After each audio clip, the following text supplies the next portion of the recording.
저는 일하는 30대 엄마예요. TV만 켜면 집값, 전셋값 상승 얘기로 시끌시끌 하잖아요. 불과 몇 년 전까지만 해도 저 역시 이런 얘기가 들리면 가슴을 졸이곤 했어요. 주인 아주머니가 이번에도 얼마를 올려달라 그럴까? 설마 집 비워달라 그러는 건 아니겠지? 하고 말이죠. 하늘 아래 그 많은 집 중에 왜 내 집만 없나 서러워서 울기도 많이 울었어요. 저희 친정은 거의 철마다 이사를 다녀야 했을 정도로 엄청 가난했어요. 그래서 나고 자란 집에서 시집까지 가는 친구들을 보면 그게 그렇게 부럽고 신기할 수가 없었죠. 그래서일까요? 저에게는 집에 대한 애증이 있어요. 그래서 직장 생활을 시작하면서부터 바로 청약 적금부터 들었어요. 언젠가 꼭 내 손으로 내 집을 장만하겠다는 바람으로요. 하지만 흙수저 중에 흙수저인 저에겐 내 집 마련은 꿈도 못 꿀 일이었죠. 남편과 둘이서 죽어라 맞벌이를 해도 감당이 안 될 정도로 집값은 손에 닿기도 전에 쑥쑥 올랐으니까요.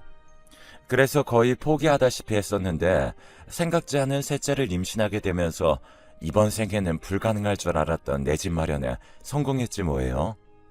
그 어렵다는 청약이 당첨됐거든요. 이게 다 삼신 할머니 덕분이었죠. 제가 셋째를 가졌다는 말에 없는 집에서 애는 뭐하러 많이 낳냐고 비아냥대던 사람들은 애들 덕분에 아파트 청약이 당첨됐다고 하자 다들 엄청 부러워하더라고요. 그래서 이제는 고생 끝 행복 시작이다 생각했는데 알고 보니 이게 불행의 시작이었더라고요. 청약 당첨과 동시에 그동안 제가 알지 못했던 사건들이 하나둘 수면 위로 떠올랐거든요. 설마 내 인생의 운을 청약 당첨에 모두 써버린 탓에 이런 시련을 당하게 된 건 아닐까 생각했을 정도였죠. 그때를 떠올리면 지금도 치가 떨릴 정도로 하루하루가 지긋지긋했어요. 살고 싶은 생각이 안 들 정도로요. 솔직한 심정으로 애들이 아니었으면 어떻게 버텼을지 상상도 안 되네요. 그럼에도 생각조차 하기 싫은 그때를 떠올리며 이렇게 사연을 보내는 건 이번 기회에 다 털어내고 이제는 아이들과 함께 새로운 삶을 시작하고 싶어서예요. 새 술은 새 부대에 담아야 하는 거니까요. 그럼 저희 집 얘기를 시작해 볼게요. 앞서도 말씀드린 대로 저희 친정은 지지리도 가난했어요. 의무교육이 아니었다면 중도의 학업을 포기해야 했을 정도로요. 이건 다 저희 아빠 탓이라고 해도 무방할 거예요. 저희 아빠는 인생의 모토가 인생은 한방이다 였거든요. 눈치채셨겠지만 노력보다는 요행을 바라는 분이셨어요. 거기다가 귀는 또 어찌나 얇은지 멀쩡히 잘 다니던 직장을 돈 더 주는 곳이 있다고 하면 바로 그만두고 움직이셨어요. 어디 그뿐인가요? 말 몇 마디에 처음 본 사람한테 한 달 월급을 통째로 투자했다가 날리기도 했었었죠. 누가 봐도 안 될 자리에 빚까지 얹어서 가게를 차렸다가 쫄딱 망하기도 했어요. 그러면서 늘 입버릇처럼 인생은 한방이라고 노래를 부르셨죠. 반면에 엄마는 뿌린 대로 거둔다는 신념으로 세상을 사는 분이셨어요. 옆에서 아무리 떠들어도 저희 엄마는 자신이 땀 흘려 버는 것 외에는 어떤 요행도 바라지 않으셨어요. 하루하루 착실히 일해서 받은 월급이 세상에서 가장 값진 돈이라고 믿는 분이셨거든요. 그러니 이런 엄마 눈에 아빠가 얼마나 한심해 보였겠어요. 그러니 아빠가 콩으로 매주를 쓴다고 해도 엄마는 절대 믿지 않았죠. 아빠는 그런 엄마가 야속하고 답답해 보였을 테고요. 그러니 집안의 싸움이 끊이지 않았을 수밖에요. 네가 남편이 나를 무시하니까 애들도 따라서 지 아빠를 무시하는 거야.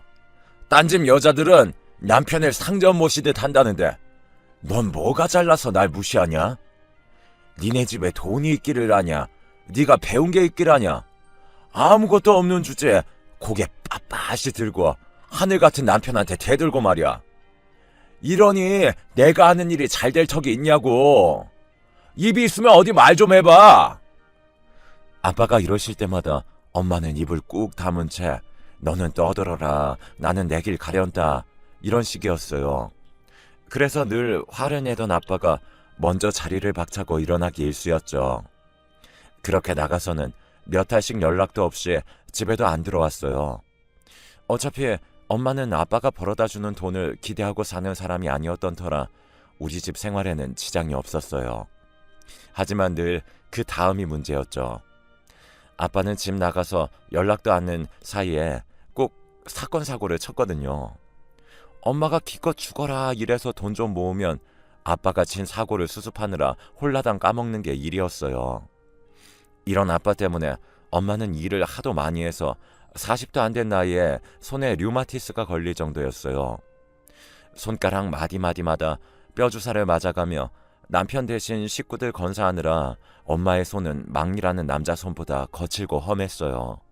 물론 제 눈에는 그런 엄마 손이 세상에서 가장 고귀해 보이긴 했지만요.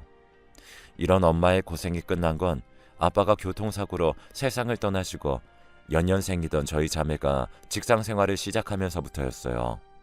수십 년 동안 도시락 공장에서 일을 해오셨던 엄마는 저희 자매의 닥달에 못 이겨 난생 처음 전업주부로 살게 되셨거든요.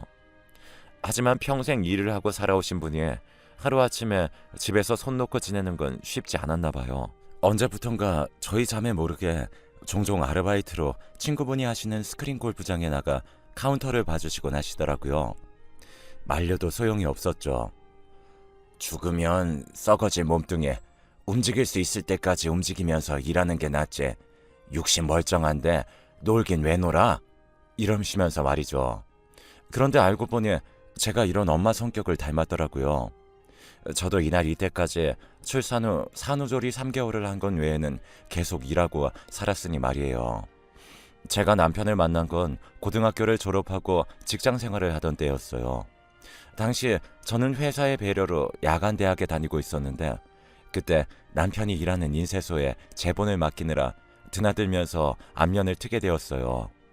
지금은 그러는 사람이 없지만 제가 대학에 다닐 때만 해도 교재를 살 형편이 안 되는 학생들은 인쇄소에서 제본을 떠서 보곤 했거든요. 저 역시 한푼이 아쉬운 처지여서 그렇게 교재를 만들어 보곤 했었죠. 퇴근 후 강의를 들으러 다녀야 했던 저는 늘 종종 걸음을 치며 바쁘게 다녔는데 남편 눈에는 그런 제가 퍽 안쓰럽게 보였던 모양이에요. 하루는 제본을 맡겨놓고 찾아가는 걸 깜빡했는데 글쎄 남편이 저희 강의실 앞까지 배달을 해주었지 뭐예요. 그리고는 앞으로는 직접 인쇄소에 찾으러 오지 말고 배달을 시키라고 하더라고요. 수십 권도 아니고 딸랑 한 건인데도요. 덕분에 저는 제본한 책을 편하게 강의실까지 배달시켜 볼 수 있었어요. 그런데 하루는 꽈동기가 자기도 배달을 시켜야겠다며 인쇄소에 전화를 했는데 한 권을 배달해 주는 데가 어디 있냐며 욕만 먹었다지 뭐예요. 반년 넘게 책을 배달시켜 보았던 저는 그제야 남편의 마음을 알 수 있었어요. 그래서 고마운 마음에 제가 좋아하는 작가의 책을 사서 선물로 건넸어요. 이건 제본 안 해주셔도 돼요. 제가 드리는 감사의 선물이니까요.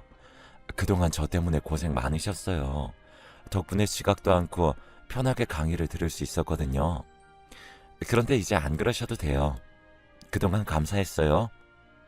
저 역시 남편이 마음에 들었지만 일과 학업을 병행하는 것만으로도 벅찬지라 거절할 수밖에 없었죠. 그랬더니 남편이 그러더라고요. 비록 책을 배달하러 간 거였지만 난생 처음 대학 강의실까지 가봤어요. 저랑 똑같이 낮에 일하면서 밤에는 공부까지 하는 서영 씨를 보면서 많이 반성하게 되더라고요. 인생을 저렇게 알차게 살 수 있구나. 난 지금까지 뭐하고 살았나 하고요. 응원하고 싶었어요. 지치지 말고 끝까지 해내시라고요. 그러니까 거절은 하지 마세요. 다른 뜻은 없으니까요. 그날 이후 괜한 말을 꺼내서 서로 불편해진 것 같아 한동안 인쇄소를 찾지 않았어요.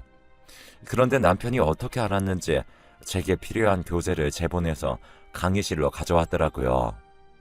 제 동기들은 다 제본을 맡기러 왔는데 저만 안 오길래 한 권 더 만들어뒀다는 거예요. 그러면서 불편한 마음은 알겠지만 졸업하는 날까지는 제본을 맡기라고 하더라고요.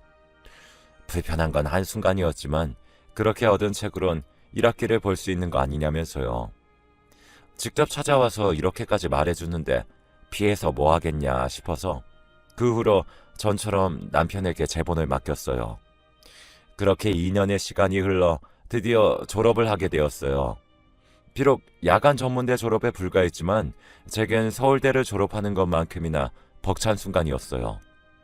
강의 시간에 맞춰 퇴근을 하느라 매일 직장에서 눈치를 보며 애를 태웠던 일과 쏟아지는 잠을 참으며 허벅지를 꼬집으며 강의를 들었던 일, 매 학기 등록금을 마련하느라 허리띠 졸라가며 생활했던 건 물론 교재조차 척하면 척척 사보지 못해 제본을 하러 다니던 일까지 주마등처럼 흘러가더군요.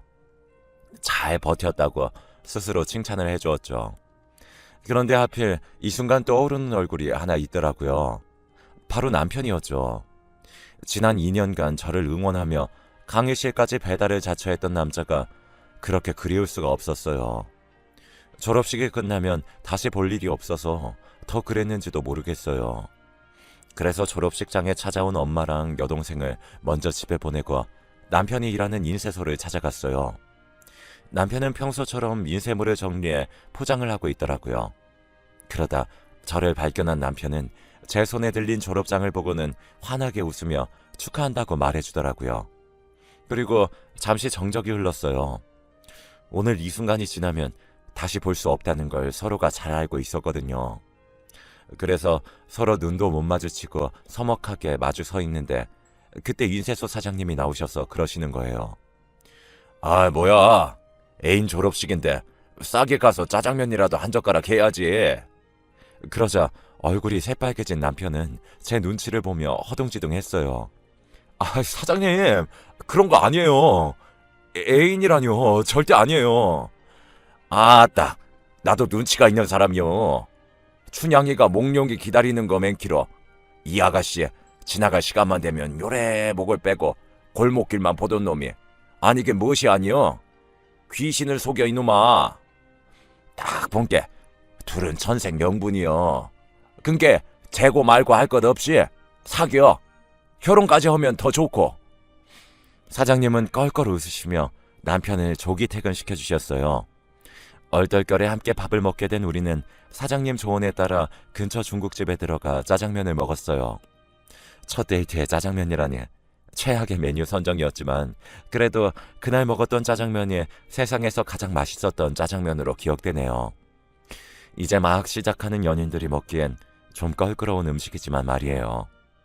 아무튼 짜장면 데이트를 시작으로 우리는 정식으로 사귀게 되었어요. 서로 넉넉하지 않은 처지라는 걸 잘 알고 있어서 분에 넘치는 사치를 부릴 일도 없고 체면치레하느라 돈을 낭비할 일도 없었어요. 어쩌면 둘 다 결혼을 염두에 두고 있어서 더 그랬는지도 모르겠네요. 그렇게 3년 정도 연애를 한 우리는 전셋집 보증금이 마련되자 더 시간 끌 거 없이 결혼을 했어요. 어차피 부모님들께 손 벌릴 처지도 아니었기에 우리가 가진 돈 안에서 전셋집과 살림살이를 준비해야 했어요. 둘 다 맞이라서 특히나 각자의 집에 부담을 지우고 싶지 않았거든요. 밑으로 동생들도 있고 부모님 노후도 생각해야 했으니까요. 엄마는 저희 부부의 그런 결정에 대해 별 말씀은 없었어요. 다만 결혼식 전날 밤 제게 그러셨죠. 살다 보니 크게 넘어지는 날이 한 번 있더라. 그때 비빌 언덕이 있으면 얼마나 힘이 되고 든든한지 모른다. 그러니 힘든 일 생기면 찾아와. 혼자 마음 상해가며 애쓰지 말고. 그날 엄마의 그 한마디가 그렇게 힘이 될 수가 없었어요. 내 뒤에는 엄마가 든든하게 버티고 있으니 세상 두려울 게 없었죠. 그렇게 저는 집을 떠나 본격적으로 신혼집에서 결혼 생활을 시작했어요. 남편은 그동안 제가 봐온 그대로 성실하고 검소한 사람이라 저와는 결이 잘 맞았어요. 그래서 둘 사이의 문제로 싸우는 일은 없었죠. 다만 시댁 문제로 종종 말다툼을 벌이긴 했지만요. 늘 화근이 되는 건 시누이였어요. 제 여동생과 동갑인 시누이는 20대 중반까지도 제 손으로 돈 한 번 벌어본 적 없는 인간이었어요. 그런 주제에 홈쇼핑이랑 인터넷 쇼핑을 어찌나 해대는지 시댁에 가보면 택배 박스가 잔뜩 쌓여있을 정도였죠. 환갑이 된 엄마가 간병인으로 일을 하며 번 돈을 방구석에 앉아서 철없이 쓰는 모습에 제가 다 화가 나더라고요. 그동안 남편이 한두 번 말을 했던 게 아니었어요. 심지어 대판 싸운 적도 몇 번 있을 정도였죠. 그런데도 그때뿐이에요. 정신 못 차리고 제 몸뚱이 치장하는 데만 정신을 팔고 사는 거죠. 그런데 가만 보니 어머님이 딸을 그렇게 키운 거더라고요. 남자는 공부 많이 하면 성공이라도 하지. 여자는 공부 많이 하면 오히려 고생만 하고 살아. 여자는 그저 몸매 관리 잘하고 예쁘면 그게 성공하는 거야. 얼굴 예뻐봐라. 돈 많은 남자들이 줄을 서는데 뭐하러 기를 쓰고 공부하니? 예. 우리 영진이는 가만히 놔둬도 돈 많은 남자 만나 잘 살 거야. 그러니 괜히 일하라는 소리 마라. 돈은 내가 벌어서 먹고 살면 되니까. 이게 말이 되는 소린가요? 나이든 엄마는 일하고 사지 멀쩡한 자식은 놀고 먹는다는 게, 게다가 예쁘면 성공하는 거라뇨. 아니, 요즘 세상에 어떤 정신 나간 남자가 얼굴 하나 보고 결혼을 해요. 그렇다고 시누이 미모가 연예인급도 아닌데 말이죠. 길게 얘기하면 입만 아플 것 같아 어머님 앞에선 입 다물고 있었어요. 어머님 당신이 그렇게 하시겠다는데 제가 뭐라고 할 수도 없으니까요. 저희한테 시누이 먹여 살리라고 한 것도 아니고 말이죠. 그런데 꼭 그런 것만도 아니더라고요. 시누이가 저 몰래 남편한테 용돈을 뜯어가고 있었거든요. 저희 집 재정은 제 월급으로 생활하고 남편 월급은 남편 용돈 정도만 빼고 고스란히 적금을 들고 있었는데, 그 사실을 안 시누이가 저 모르게 남편한테 손을 벌렸던 거죠. 남편은 남편대로 자기 용돈을 뺏기고 나니 저한테 손을 벌렸고요. 그래서 참다 못해 시누이한테 전화해 한 소리 했어요. 본인이 돈을 벌든 아니면 주변 사람한테 손 내밀지 말라고요. 그랬더니 어머님께 그 얘기를 해서는 어머님이 남편한테 한 소리 하셨더라고요. 그 바람에 그날 밤 남편과 말다툼을 하게 된 거죠. 자기야, 나한테 따질 게 아니라 당신 여동생한테 일을 하라 그래. 이게 말이 되냐고. 한두 살 먹은 애도 아니고 어떻게 30을 바라보는 나이인데 가족들한테 용돈을 받아 살 생각을 해? 집에만 가봐. 일도 안 하면서 옷이며 화장품이며 그 비싼 것들을 쌓아놓고 사는 거, 이게 제정신이냐고. 아무튼 앞으로 나는 아가씨한테 10원 한 장 줄 생각 없으니까 당신도 똑바로 해. 알아들어? 비슷한 일로 몇 번 말다툼을 벌인 뒤에야 더는 그런 일이 일어나지 않았어요. 그래서 지지고 볶든 시댁 안에서 해결을 하는가 보다 했죠. 그런데 그게 아니었어요. 둘째 출산 후 회사에 복귀하면서 친정엄마한테 애를 둘이나 맡기게 된 저는 아무래도 나이든 엄마한테 너무 큰 짐을 지우는 것 같아서 재택근무가 가능한 일로 전업을 꽤 하고 있었어요. 그러다 저처럼 재택근무를 해야 하는 사람들이 프리랜서로 구인구직을 할 수 있는 사이트가 있다는 걸 알게 되었고, 그것을 통해 홈페이지 제작이며 홍보물 제작에 대한 일감을 따낼 수 있었어요. 한동안은 회사 업무와 병행해서 하다가 어느 정도 수익이 보장되고부터는 회사에 사직서를 내고 본격적으로 재택근무를 하게 되었죠. 비록 여전히 바쁠 때는 친정엄마 도움을 받고 있지만 적어도 엄마한테 독박 육아를 떠넘기지는 않아도 되니 마음도 훨씬 가볍더라고요. 그렇게 이직에 성공해 재택근무를 하고 있던 어느 날이었어요. 한동안 이직 문제로 바빠서 신경을 못 썼는데 지난달부터 생리를 안 하고 있다는 걸 알게 되었죠. 워낙 주기가 일정한 편이라 설마 하는 마음에 약국에서 테스트기를 사다가 해봤는데 2줄이 나온 거 있죠. 생각지도 않은 셋째의 임신에 처음에는 기쁜 마음보다 눈앞이 캄캄했어요. 둘도 키우기가 그렇게 힘든데 셋이나 어떻게 키우나 하고 말이죠. 그래서 그날 밤 남편한테 얘기를 했더니 남편도 저랑 비슷한 반응이었어요. 지금 버는 돈으로는 생활하는 것도 빠듯한데 거기다 애가 하나 더 늘면 적금을 줄이는 방법밖에 없었어요. 그만큼 내 집 마련과는 더 멀어져 가는 거였죠. 그래서 남편한테 어떻게 하면 좋겠냐고 물었더니 일단 하는 데까지 해보고 정 안 되겠으면 그때 적금을 깨서 다시 정리하자고 하더라고요. 그래서 그러기로 하고 일단은 적금을 유지하기로 했어요. 그렇게 시간은 흘러 드디어 출산일이 다가왔고 8시간 진동 끝에 아들이 낳았어요. 위로 딸만 둘이라 아들 소식에 어머님이 특히 좋아하셨어요. 그런데 얼마 뒤에 생각지도 못한 행운이 찾아왔지 뭐예요. 아파트 청약에 당첨된 거예요. 결혼하고 8년 동안 매번 탈락해서 우리는 아파트에 살 팔자가 아닌 건가 했었는데 셋째가 태어나면서 가산점이 붙어서 당첨이 된 거였죠. 꿈에 그리던 내 집 마련 기회에 하늘을 날 듯이 기뻤어요. 그런데 누구보다 기뻐해야 할 남편이 얼굴이 하얗게 질려있지 뭐예요. 자기야, 자기는 안 기뻐? 드디어 우리 집이 생기는 거야. 그것도 아파트가 생기는 거라고. 계약일이 언제지? 계약할 때 돈은 얼마나 넣어야 하나? 중도금도 있어야 하는데 우리가 뭐 하든 적금으로 될까? 자기야, 적금 통장에 얼마 들어있지 지금? 그때였어요. 남편이 땅이 꺼져라 한숨을 푹 쉬더니 그러더라고요. 미안해. 진작 말하려고 했는데 그 적금 해약했어. 엄마가 급하게 돈이 필요하다고 그래서. 그게 무슨 소리야? 어떻게 나한테 말 한마디도 없이 그럴 수가 있어? 그럼 한 푼도 없는 거야? 그 돈을 다 어머님 드렸다고?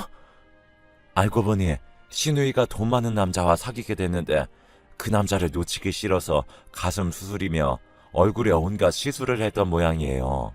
그것도 제대로 해야 된다고 청담동에 연예인들이 다닌다는 성형외과를 찾아가 비싼 돈을 쳐들었던 거죠.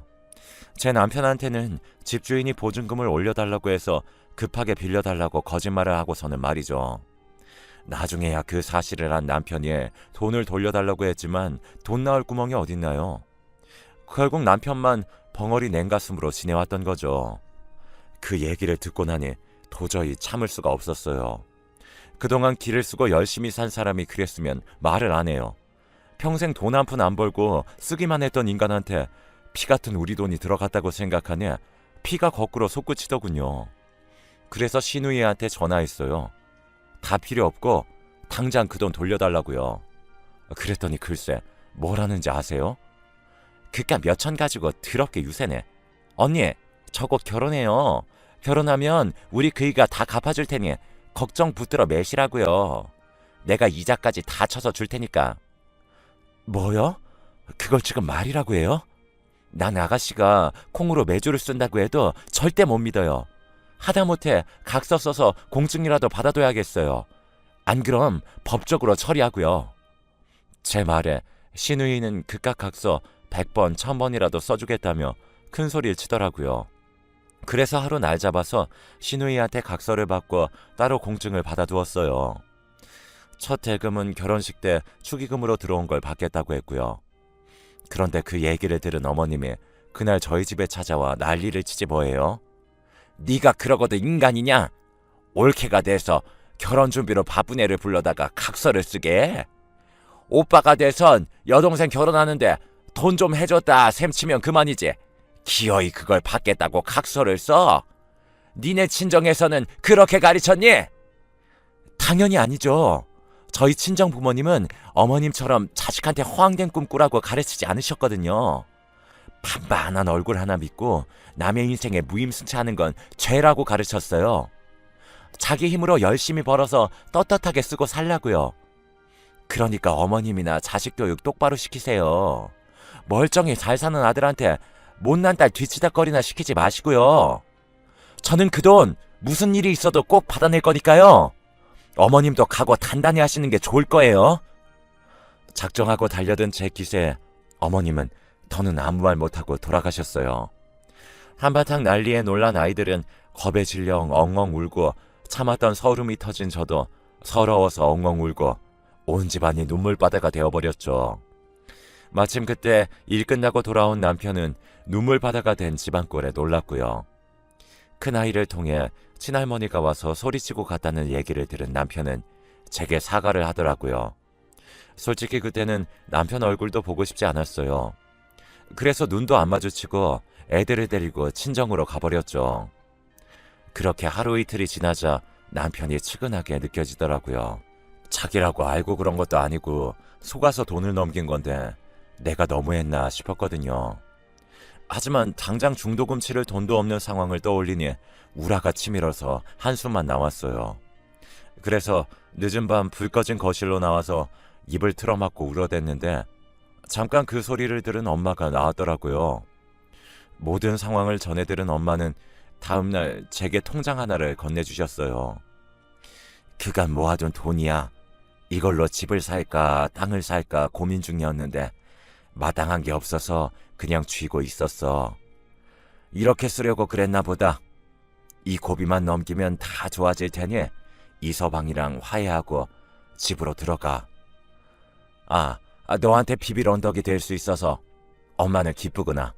그러니 부담 갖지 말고 마음껏 써.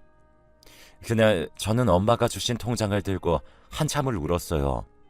그리고 다음날 저는 아이들과 함께 집으로 돌아갔어요. 그런데 웬일인지 남편이 집에 있지 뭐예요. 평소라면 출근하고 없어야 할 사람이 말이죠. 바닥에는 술병이 나동그라져 있었고요. 평소 술도 잘 안 마시는 사람이 저랑 싸우고 속상해서 마셨나 했는데 인쇄소가 문을 닫았다지 뭐예요. 경기가 안 좋다 보니 달력을 찍는 은행이나 회사가 줄어들었다는 얘기는 들었지만 그렇다고 인쇄소가 문을 닫게 될 줄은 몰랐어요.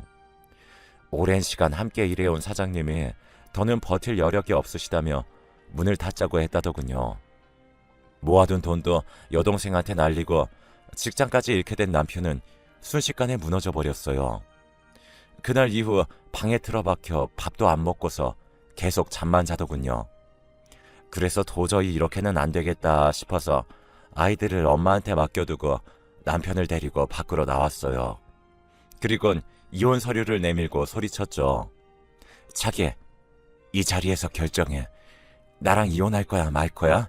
지금처럼 이러고 살 거면 당장 서류에 사인하고 앞으로 정신 차리고 제대로 살 거면 서류 찢어버릴게. 어떡할까? 당신이 직접 결정해. 난 돈 못 버는 남자는 용서해도 살 의지가 없는 남자는 용서 못해. 실직했다고 하늘이 무너지니? 그날로 인생이 끝나냐? 자기는 한 여자의 남편이고 새 아이의 아빠야. 그런데 이렇게 나약하게 굴 거야? 살다 보면 누구나 한 번은 넘어져. 그땐 일어나면 돼. 훌훌 털고 다시 일어나서 걸어가면 된다고. 내가 도와줄게. 내 손 잡고 가자. 응? 그러자 남편은 제가 내민 손을 잡고는 서럽게 울었어요. 그런 남편의 등을 토닥여주며 저도 함께 울었죠. 그날 이후 남편은 구직 활동에 나섰어요. 그리고는 얼마 뒤에 동네 마트에 취직을 하게 되었죠. 창고 정리하고 물건을 배달하는 일이었어요. 비록 전보다 벌이는 못했지만 그래도 다시 일할 곳이 있다는 게 남편에게 힘이 되는 것 같았어요. 그리고 얼마 뒤 시누이의 결혼식이 되었어요. 저는 전투에 나가는 심정으로 남편과 함께 결혼식장으로 향했죠. 상견례조차 안 하고 바로 식을 올린 거라 신랑 얼굴을 식장에 가서야 처음 보게 되었어요. 제 남편보다 13살이나 많은 남자로 이혼 경력이 3번이나 있더군요. 워낙 돈이 많아서 젊은 여자들이 따르는 모양이었어요. 저희 부부가 대기실에 나타나자 시어머니와 시누이는 인상을 썼어요. 시누이 결혼하는데 찬조금도 한 푼 안 내놓더니 무슨 낯짝으로 식장에 나타나? 좋은 날이니 내 더는 말 안 하겠다. 식 끝나고 어디 보자. 뭐야? 언닌 그렇다 치고 오빠도 빈손으로 온 거야? 진짜 너무하네. 빈손이라뇨. 그럴 리가 있나요? 제가 아가씨 결혼식을 얼마나 기다려왔는데요. 꼼꼼하게 준비했으니까 한번 열어보세요. 저는 준비해간 봉투를 내밀었어요. 시누이는 잽싸게 낚아채 가서는 봉투를 열었죠. 그리고는 사색이 되고 말았어요. 제가 작성한 내용 증명이었거든요. 전에 약속한 대로 성금조로 축의금 가져가려고 왔어요. 나머지 잔금은 하루속히 보내주세요. 만약 약속 이행 거절한다면 전에 말한 대로 법적 절차 진행됩니다. 그리고 신랑분이 아가씨 직업이랑 학벌을 잘못 알고 있는 것 같더라고요. 왜, 가슴 수술만으로는 꼬시기 힘들었나 봐요? 되도 않는 거짓말까지 하게. 그러게 몸에만 치장하지 말고 진작에 머리도 좀 채우지 그랬어요. 이래서 식구들 돈만 써대고 돈 한 푼 안 벌고 방구석에서 쇼핑만 하는 여자를 누가 좋아한다고.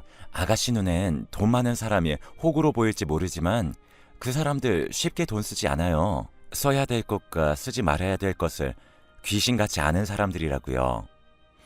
글쎄, 앞으로 아가씨가 원하는 대로 돈 많은 사모님으로 살게 될지, 나이 많은 남자 가정부로 쓰이게 될지 잘 모르겠지만 한번 잘 살아보세요. 제가 두 눈 부릅뜨고 지켜볼 테니까. 그 말을 남기곤 남편과 함께 식장을 나왔어요. 축의금 가방을 들고요. 결혼만 하면 돈을 갚겠다고 호언장담하던 시누이는 전처가 남긴 자식들 키우랴, 치매에 걸린 시아버지 모시랴 고생만 진탕하다가 얼마 전 이혼을 당하고 말았어요. 결혼한 지 반년도 안 돼서 말이죠. 위자료는커녕 몸만 겨우 빠져나오는 걸로 합의하고 이혼했다고 하더군요. 여자는 얼굴만 예쁘면 성공이라고 딸 자식한테 가르치던 시어머니는 결국 남들은 노후를 즐길 나이에 여전히 딸내미 뒷바라지를 하며 살고 계시고요. 그리고 저희는 내년 봄에 아파트에 입주할 예정이에요. 엄마한테 받은 돈은 조금씩 갚아나가고 있고요. 부부가 밤낮으로 열심히 벌고 있으니 언젠가 다 갚는 날이 오겠죠. 그때까지는 지금처럼 열심히 일하며 살아보려고요. 지금까지 제 사연 들어주셔서 감사드려요. 여러분 모두 마음